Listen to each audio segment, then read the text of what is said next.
Eu nego profundamente o status quo de quem me pariu. Não, eu não sou o que vocês chamam de mulher-homem. Eu nego ser mulher ou homem. O dia em que eu renasci, no espelho sujo, embaçado, mal sabia que a essência pura, azul celeste, nada mais seria do que um grito, uma luta estridente, um nome estirado na gente. Luê. Olá, telespectador, telespectadora, telespectadore, internauta. Seja muito bem-vindo, seja muito bem-vinda, seja muito bem-vinde ao Ponto de Vista. Sabe esse poema que você acabou de ouvir? Se chama Não Pessoa. É de Luê Strácia, que a gente vai entrevistar hoje no Ponto de Vista. Guarulhense, Luê é uma pessoa trans não binária, é poeta, escritor, historiador, educador e também ativista de diversidade, equidade e inclusão. Luê lançou no ano passado esse livro aqui, Um Chopp no Deserto, Brasil e uma Noites, que é uma reflexão sobre não binarismo, sobre amor, sobre cotidiano, política, tem um pouco de samba, enfim, a gente vai falar um pouco dessa obra e conhecer a história de Luê. Seja muito bem-vinde ao Ponto de Vista, Luê. Muito obrigada. Eu agradeço por estar aqui hoje e ter essa oportunidade de falar sobre o meu trabalho aqui em Guarulhos, na cidade em que eu nasci e moro até hoje também. Bom, nasceu e mora em Guarulhos. Sim. Em que bairro? Onde você, enfim, nasceu, cresceu, passou a tua infância? O bairro que eu cresci é ali do ladinho da Zona Norte, é Vila Galvão. É um bairro bem tranquilo, assim, com casas bem baixinhas, não tem tantos prédios. Então, eu passei uma infância meio perto da natureza, eu diria, porque a gente tem bastante árvore em casa. Então, tive esse processo, assim, de pisar no chão, pisar na terra, dentro de casa também. Isso é muito importante para mim. Que gostoso. Bom, gente, a gente começou esse programa com a leitura de um poema e o tema não binarismo ele ainda é muito especial nesses dias. Por quê? Dia 14 de julho é o Dia Internacional das Pessoas Não Binárias e a gente começou tratando desse tema, que é um dos temas que você aborda no seu livro, e justamente um poema que fala ali de um autorreconhecimento, né? Sim. Eu queria saber, em primeiro lugar, né, explica para o público Sim. o que é ser uma pessoa não binária. Bom, ser uma pessoa não binária não é uma coisa super fechada, eu não consigo te dar uma definição fechadíssima, porque é algo bem orgânico, assim, mas basicamente a gente vive numa sociedade binária em que ou você é homem ou você é mulher, certo? Ou você escolhe uma coisa ou você escolhe outra. Então a nossa sociedade ocidental é toda baseada nessa ideia do que é binário, né? E ser uma pessoa não binária é ir contra essa corrente. É falar, não, eu posso ser duas coisas ao mesmo tempo, eu posso também não ser nada se eu quiser. Então, em relação ao gênero, né, as pessoas não binárias se identificam de formas muito diferentes. Então, eu, Luê, me identifico como uma pessoa de gênero neutro. Ou seja, eu não me identifico nem sendo um homem, nem sendo uma mulher. Eu costumo, às vezes, falar que eu sou uma coisa, ou eu sou um bicho, porque eu me entendo assim no mundo. Mas tem outras pessoas não binárias, por exemplo, que fluem entre os gêneros. Então, às vezes se identificam no feminino, às vezes se identificam no masculino. Tem pessoas que são andrógenas. Exemplo, David Bowie, não sei se vocês lembram dessa referência. Sim. David Bowie é uma grande referência da androgenia, assim. É meio anacrônico a gente falar que ele era uma pessoa não binária, porque ele não se entendeu como uma pessoa não binária na época. Mas hoje em dia a gente vê ele como uma grande referência, assim, da não binariedade também, né? Cássia Eller, enfim, outras pessoas que foram super famosas, Ney Matogrosso, inclusive. Ele odeia que falem que ele é uma pessoa não binária, o Ney Matogrosso, mas a gente tem como uma grande referência também dessa ideia de dissidência de gênero e sexualidade, né? Então a gente não é o esperado. Mas você é uma pessoa mais masculina, então você é lésbica. Não, eu posso ser o que eu quiser. Não tem essa caixinha de ideia do que é feminino, o que é masculino, sexualidade também, a gente flui entre algumas coisas na não binariedade. E isso é o mais importante, eu acho. Em que momento você se identificou, se reconheceu com essa possibilidade, essa descrição? Eu sou uma pessoa não binária. Olha, eu acho que desde criança eu tinha a percepção de que eu não era uma garota. Eu lembro até com uns 4 anos de eu virar para minha mãe e falar assim: mãe, eu não sou uma garota. E eu realmente me vestia com roupas masculinas durante a infância. E minha mãe deixava, para ela tava tudo bem durante a infância, né? Depois, quando a gente passa esse processo de adolescência, isso começou a ficar mais gritante, essa questão de pressão estética sobre o feminino, né? E aí minha mãe já não gostava mais que a gente usa, que eu, né? Eu tenho uma irmã gêmea, por isso que eu falo a gente, no geral. Minha irmã é uma mulher cis, etc. E, enfim, diferente de mim. Mas tinha essa pressão pra gente usar sempre roupas muito femininas na adolescência. E isso foi, assim, a maior violência que eu sofri durante a minha vida. E eu lembro desse momento, quando eu era criança, de falar: não, mas, você quer ser um menino? Não, também não quero ser um menino. Eu não sabia muito bem, assim, colocar que eu estava num lugar entre essas duas coisas e que eu não era totalmente uma coisa ou outra, sabe? Então, acho que foi nesse momento. Aí, depois de muito tempo, me entendendo a minha sexualidade, porque é isso, né? Eu comecei entendendo a minha sexualidade. Então, comecei também a gostar de mulheres, e aí eu sou uma pessoa bissexual, sempre fui, enfim. E aí até eu aceitar esse lugar de, tipo, gosto de mulheres também, foi difícil. Só que ainda eu não me sentia 100% eu sentia que tinha alguma coisa que não era sobre a minha sexualidade, que era sobre o meu gênero, o meu jeito, assim, de me entender no mundo mesmo, a minha identidade, que não passava por esse lugar da sexualidade, né? Então, depois de muito tempo, assim, eu acho que eu tinha hoje eu tenho 29 anos, foi quando eu tinha uns 24, por aí, eu comecei a questionar o meu gênero. E eu me olhava, assim, no espelho, até esse poema que fala sobre se olhar no espelho, foi exatamente esse momento que eu me olhei no espelho num trabalho que eu tinha, né, eu era educadora, e aí eu me olhei no espelho nessa instituição e falei: nossa, mas eu acho que eu não sou uma garota, tem alguma coisa estranha comigo. E aí eu comecei a repensar tudo isso, tive um processo gigante de questões de saúde mental, tipo, entrei em depressão durante esse tempo, até entender exatamente o que estava acontecendo comigo. Foi super doído, assim. E até então, né, eu não podia falar para todo mundo isso, porque as pessoas não iam bancar o que eu estava falando. Então só minha irmã ficou sabendo na época. E aí eu lembro que eu pesquisei, assim, na internet, falei: será que existe pessoas que não se identificam nem como homem, nem como mulher? E eu achei vários artigos sobre isso. E aí que eu comecei a ler esses artigos, depois de pessoas que eu conheci pessoalmente, pude falar: nossa, você foi, assim, o gatilho, o começo para eu me entender como uma pessoa não binária, porque eu vi uma reportagem de você falando, tipo, dando uma entrevista para X jornal, e aí as pessoas: nossa, não acredito que eu influenciei nesse nível, sabe? Então foi muito importante jogar, assim, na internet e falar: existe isso?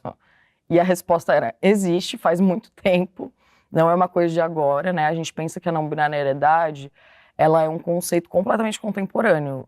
E é assim, como historiador, e que já estudou bastante sobre isso, a gente vê, por exemplo, em diversas populações indígenas, diversas populações orientais. Por exemplo, na Índia, né, eles têm um terceiro gênero que se chama Hajra. Então, são pessoas que não se identificam nem como feminino, nem como masculino, e que são santificadas até, elas dão bênção para crianças que nascem, etc. E são pessoas andrógenas, são pessoas que se vestem com roupas que não são do gênero que elas nasceram, né, do sexo biológico, aspas. Então, foi muito importante para mim ver que isso é uma coisa super ancestral, não é de agora. Então tudo nasceu de um autoconhecimento mesmo, de um autoquestionamento. Exato. Né? Daí isso te fez procurar. Sim. Né? Não foi uma questão de só de conversar com outras pessoas, não. Foi muito de dentro para fora, né? Foi de dentro para fora. Apesar de eu lidar com muitas pessoas LGBT na vida, conhecer pessoas trans, eu nunca tinha clicado isso dentro de mim, sabe? Acendido esse lugar de: nossa, talvez o que eu tô procurando seja bem aqui na minha frente e eu tô negando horrores, né? Porque a sociedade não me permite me explorar. Então, acho que é isso. E você falou que uma das violências que você sofreu em todo esse período foi justamente ter que usar uma roupa que você não, um tipo de roupa que você não queria usar, né? Uma roupa feminina e você não se sentia ali à vontade, confortável. Mas quando a gente fala de violência, e claro, a gente tem ali índices, eu tenho aqui um índice de violência que é bem... Eu fiquei bastante assustada com o percentual, né? Sim. De 2014 a 2023, houve um aumento de 1.200% nos casos de violência contra, enfim, pessoas homossexuais, bissexuais. Sim. E eu queria te perguntar, né? Além dessa violência que você contou pra gente, você também foi vítima de outros tipos de violência, sejam físicas ou não, né? Porque às vezes o discurso mesmo pode ser muito violento, e de situações que você pode contar pra gente? Sim, na época, assim, eu ainda não me entendia uma pessoa não binária, mas é engraçado porque eu olho nas fotos anteriores, né, da minha vida, eu falo, nossa, eu era bem não binária, só que eu ainda não sabia disso, né, então, tipo, a minha forma de me expressar, de me vestir, enfim, várias coisas. E eu lembro que eu sofri uma perseguição no metrô, na época que foi da eleição entre Lula e Bolsonaro, né, que é aquele momento tenso que a gente teve no nosso país. E umas pessoas me perseguiram, me xingando de diversas coisas, dentre elas uma das coisas era sapatão, e eu só estava lendo um livro dentro do metrô, assim, então foi completamente aterrorizante para mim. Eu lembro que já era meia-noite, eu estava voltando de um trabalho, e eu tive que sair correndo para minha casa, pedir um Uber, assim, sair correndo, nem consegui esperar o ônibus que eu estava esperando, porque os caras, era tipo um grupo de caras, assim, de homens, eles ficaram falando essas coisas pra mim, assim. Então essa foi, acho que uma das piores violências que eu lembro. Mas para além disso, né, eu super abro de maneira tranquila aqui, porque eu acho que todas as pessoas trans também sofrem diariamente violências. Acho que uma das maiores violências que a gente sofre são violências sexuais, né? E porque é isso, o nosso corpo é um corpo muito desejado, apesar das pessoas não falarem isso abertamente, né? Então, os mesmos homens cis, hétero, que estão lá xingando uma travesti, que estão jogando pedra na travesti, com toda certeza eles estão procurando a travesti na esquina para um programa. Assim, sem dúvidas, sabe? Então, eu acho que esse lugar da fetichização do nosso corpo é muito real. E o que eu tenho conversado assim, com amigos, e que a gente sempre está em contato em relação a essas coisas, são essas relações sexuais, assim, que são muito violentas. E a gente, no geral, sofre muita violência sexual nesse meio. Então eu diria que sim. E também, obviamente, né, por exemplo, a gente é o país que mais mata pessoas trans do mundo, pelo 3º ou 4º ano consecutivo, se eu não me engano. E isso é bizarro, né? Todas as mortes que a gente vê, por exemplo, de travestis, principalmente, né? Eu falo de travestis porque eu coloco esse lugar que a sociedade demoniza muito, um corpo travesti, principalmente travestis pretas no Brasil, né? Que são a sua maioria. E todas essas mortes são mortes violentíssimas, assim. São mortes com tortura, de arrastar a pessoa no carro, sabe? Assim, coisas mirabolantes, absurdas. Então a gente tem que entender por que esse ódio, né? Por que um corpo incomoda tanto? Porque a gente só é um corpo também, assim como você. Enfim, todo mundo aqui é um corpo. Todo mundo tem o seu lugar, e eu acho que assim, é importante trabalhar e combater o preconceito, né? Você como analista LGBT, QI, a gente fala, né, a sigla longa, né, justamente para mostrar para as pessoas. Então isso inclui uma série de grupos, né? Então lésbicas, gays, eu tenho aqui a minha colinha porque são muitos travestis e transexuais, queer, intersexo, assexuais, pansexuais, não binários e outros aí, né, que às vezes não tem tanto espaço, né? E a gente acaba usando depois uma sigla um pouco mais curta, que é talvez a mais que todo mundo conhece, LGBT, né? Só para deixar isso claro. Mas você como analista, né, porque você foi se especializar, né, em inclusão, em diversidade, como que você avalia formas eficientes de combater esse preconceito? Eu acho que o primeiro deles, assim, talvez seja o principal é o letramento. Então, letrar as pessoas sobre o que são pessoas LGBT, como tratar uma pessoa trans, né? Porque, para além disso, não é só assim, sair na rua, sofri violências do tipo, me bateram. Não só físicas, mas a gente entra, por exemplo, num médico ou num lugar que você precisa dar seu RG, às vezes o seu nome do RG não é o mesmo nome que você tem, né? Que você pegou para si, que é o seu nome social. Às vezes não está retificado. E como que as pessoas vão te tratar nesses espaços? Né? Várias vezes já falaram, tá, mas não é o mesmo nome que está escrito aqui, eu não posso deixar você entrar. Entendeu? E é aí para eu explicar para as pessoas que trabalham nos estabelecimentos, que trabalham com o público, que tá, mas eu sou uma pessoa trans, eu tenho um nome social. Até aí eu já desisti, eu já fui embora do lugar, com toda certeza. Então eu acho que isso super acontece, assim. Então, e eu acho que assim, o que a gente está fazendo agora, essa conversa, também é uma forma, né? Você vê, a gente está trazendo uma série de vivências, de experiências, você está trazendo muitas informações.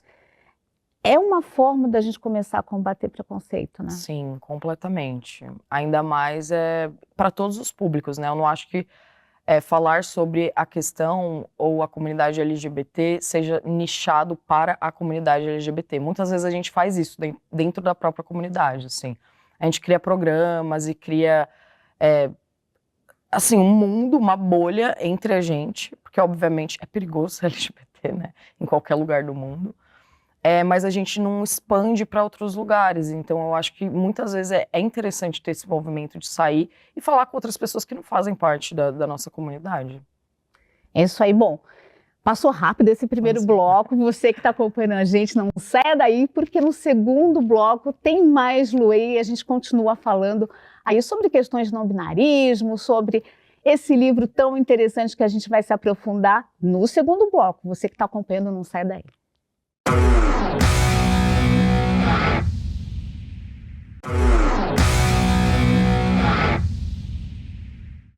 De volta com o Ponto de Vista, hoje eu entrevisto Luê Stracia, escritora, poeta, historiadora, ativista, enfim, multitarefas, né?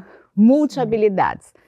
Luê, a gente estava falando muito sobre a questão do combate ao preconceito, você falou do letramento, e uma das questões importantes, eu acho que para as pessoas não binárias, é justamente a utilização de linguagem neutra. Então pode ser que o telespectador, a telespectadora e o telespectador tenham estranhado um pouquinho algumas palavras que a gente usou, né, como historiador, escritor, enfim, e que tem essa terminação E no finalzinho, marcando aí essa característica de linguagem neutra, né, substituindo A e substituindo O, que geralmente identificam gêneros. Sim. Queria que você explicasse, né, para o nosso público qual a importância da linguagem neutra para a comunidade não binária. Olha, é importante frisar assim, que nem toda pessoa não binária usa a linguagem neutra, né?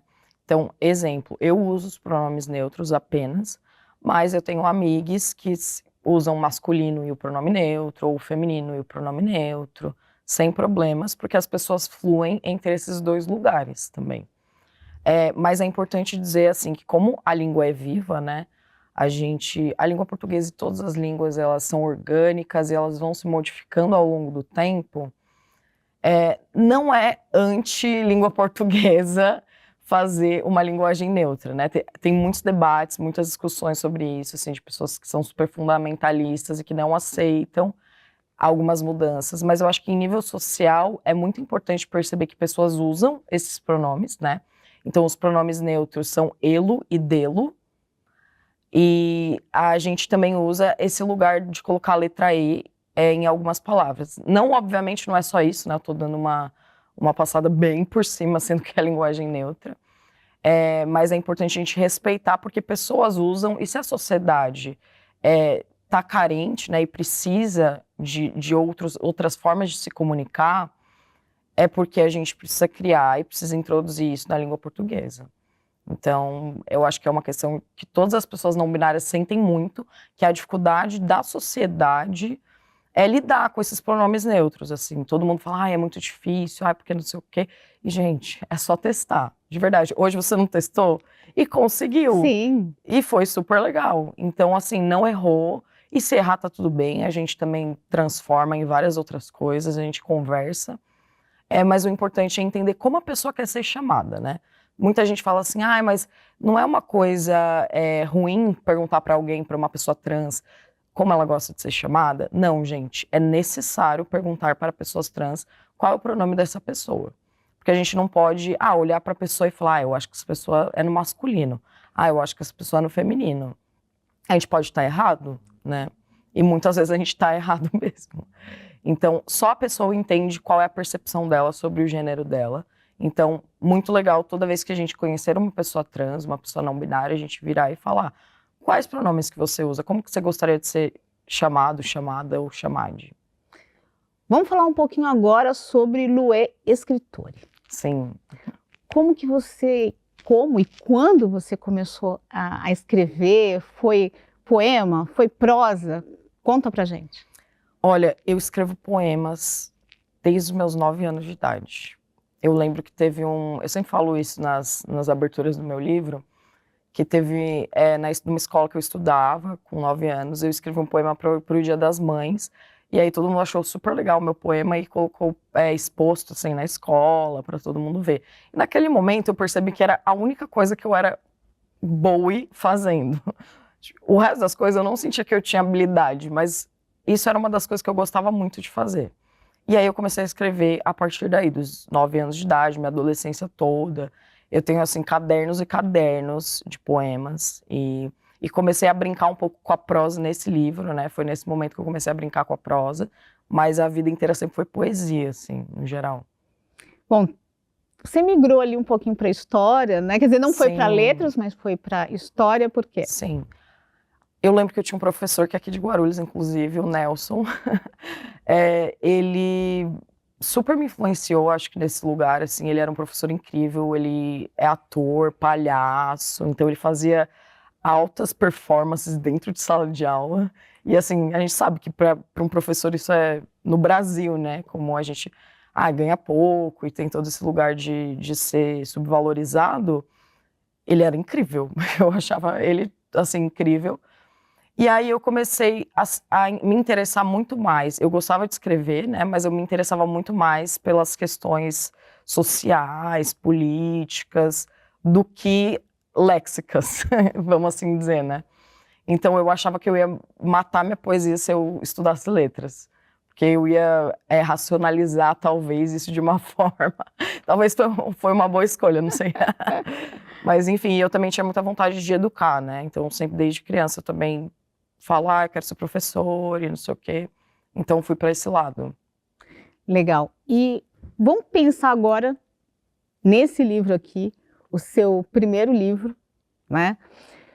O que levou você a escrever esse livro, essa sua primeira obra? Eu acho que o que me levou a escrever foi que eu entendi que muita gente precisava ler o que eu escrevia. Porque no início eu guardava cadernos e cadernos, e ainda tenho vários em casa. E não queria publicar nada, era uma coisa muito íntima minha ali. Eu mostrava para algumas pessoas que eu conhecia mais. Mas não era uma coisa que eu achava que era publicável. Eu olhava para aquilo e falava, eu acho que isso aqui não é publicável, é só uma loucura da minha cabeça aqui, que eu escrevi e acabou.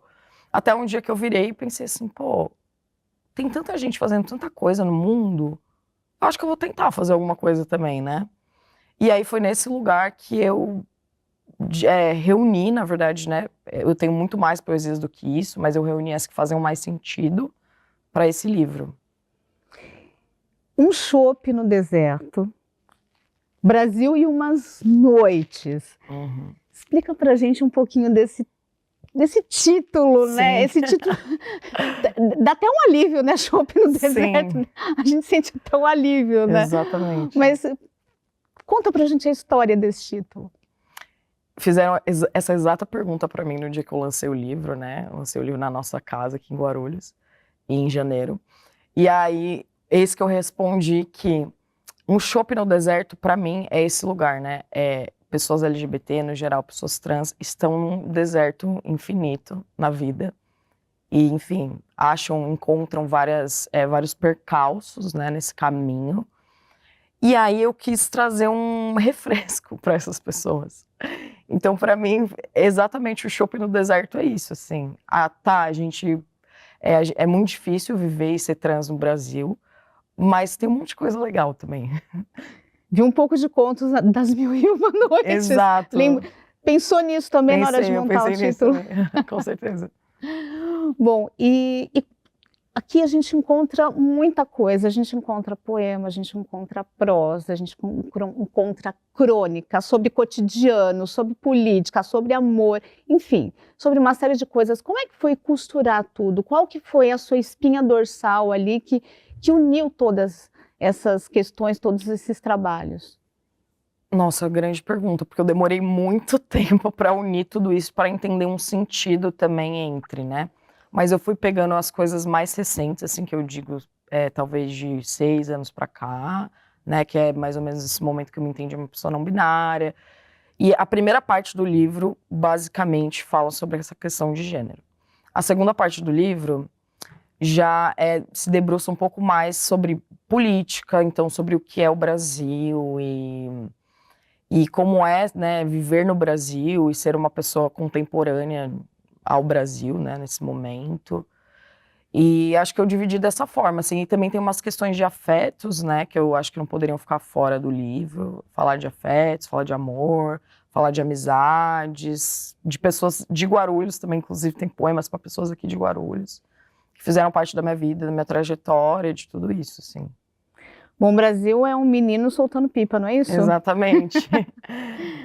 E você acha que, como que você acha que esse menino vai crescer? Olha, eu espero que ele seja criado por só uma parte da população. De verdade. Mas eu acho que a gente tem muito potencial, né? O Brasil, eu acho que é um grande potencial que às vezes é desperdiçado, né? E falta de políticas públicas e tudo isso que é muito político. Mas ainda assim as pessoas vivem, as pessoas riem, as pessoas dão gargalhadas, e isso que é importante, eu acho. E como foi o processo de publicação desse primeiro livro? Bom, eu mandei para algumas editoras, né, e recebi vários nãos, assim, foi um ano inteiro recebendo vários nãos, até que 2 editoras quiseram publicar, né, aí eu escolhi pela Caravana, que foi essa editora que eu publiquei, mas foi um processo difícil, assim, não é um processo fácil, até você organizar tudo, e aí você escolher a capa, escolher, enfim, o que vai dentro do seu livro, isso é muito também pessoal, eu acho. Tem que correr atrás, né? Você teve que processar muitos nãos, né? Sim. Assim, de entender, poxa, recebi um não, mas isso acontece com vários Sim. escritores, né? Sim. Inclusive, pessoas famosas, né? Que escreveram livros que são best-sellers, receberam muitos nãos, Sim. né? E a gente tem aqui um dado, né? Que é bem interessante, né? Dos 20 livros mais vendidos em 2022, 3 deles, ou seja, 15%, tratavam de personagens LGBT. Né? Você acha que que a literatura, não só para esse público, mas que trata de questões ou de personagens do público LGBT, é algo que, na tua opinião, está em ascensão? Eu acho que, assim, nossas vozes estão sendo mais ouvidas, sim, mas ainda nesse lugar mais mainstream da literatura, ainda é difícil as nossas coisas serem publicadas, por mais que é isso, né? Tenham personagens LGBTs, livros que são super políticos em relação a isso, não viram, né? Às vezes é romance, né? Que é aquela coisinha mais, é um romance gay, um romance lésbico, mas aí quando já entra em outros lugares é perigoso, e aí a gente não é lido também. Mas eu acho que é importante essa ascensão, né, da literatura LGBT também. Agora vamos falar um pouquinho de projetos para o futuro. Tem algum livro ali esperando publicação? Você falou que você tem vários poemas, isso desde a época da adolescência. Você já está pensando em outra coisa? Eu sei que você acabou de lançar o livro em 2019 na Flip e aqui em Guarulhos foi no começo desse ano, em janeiro, né? Não, em 2000 Ano passado, 2024. 2024, desculpa. Eu fui lá para 2019, fui lá para um Eu ia passado amar distante. se fosse. Então, em 2024 na Flip E 2025 aqui em 2025 Guarulhos. aqui, não fazia o mínimo sentido. Mas é isso aí, de vez em quando acontece, gente. O que você está preparando alguma coisa? Já vislumbra, né, um próximo trabalho? Olha, eu acho que diariamente eu vislumbro alguns trabalhos, porque eu acho que esse processo poético, ele é feito diariamente. Eu tô no ônibus e aí eu sento com meu caderninho e escrevo alguma coisa, ou acontece alguma coisa na minha vida ou ao meu redor que é digna de nota e eu sento lá e escrevo também. Então acho que assim, diariamente eu preparo alguma coisa, mas eu tenho pensado muito em misturar, né, essa linguagem visual, principalmente de colagens. Eu estou tentando fazer um projeto com isso, de colagens com poesia. Uau, que diferente! Sim, vai rolar. Você já trouxe alguma coisa diferente, que é justamente misturar os estilos, né? Sim. Que eu falei, enfim, poema e prosa. E agora você vai fazer, enfim, algo também que, enfim, a gente não sabe teoricamente se é novidade ou não, porque o público é criativo, a gente tem um acesso também grande, e muita gente está publicando, né? Você acha que ficou mais fácil depois da internet publicar, divulgar? Acho que ficou, mas eu acho que você tem que também trabalhar muito para a divulgação do seu livro. Isso é uma coisa que eu detesto, assim, porque você tem que escrever e aí você tem que divulgar, você precisa ter o social media todo ali, fazer o marketing, e eu acho que não dá, a gente é só escritor, tá bom. Agora, aquela pessoa que, enfim, assistiu aqui o programa, ficou curioso ou curioso para conhecer o seu trabalho, esse livro, enfim, né? Ter esse contato mais aprofundado, porque a gente aqui teve contato com um poema só.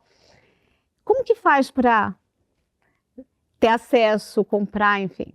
Então, eu tenho alguns exemplares ainda comigo na minha casa. Então, se vocês quiserem me contatar, tem o meu Instagram, que é @hastaluego.br.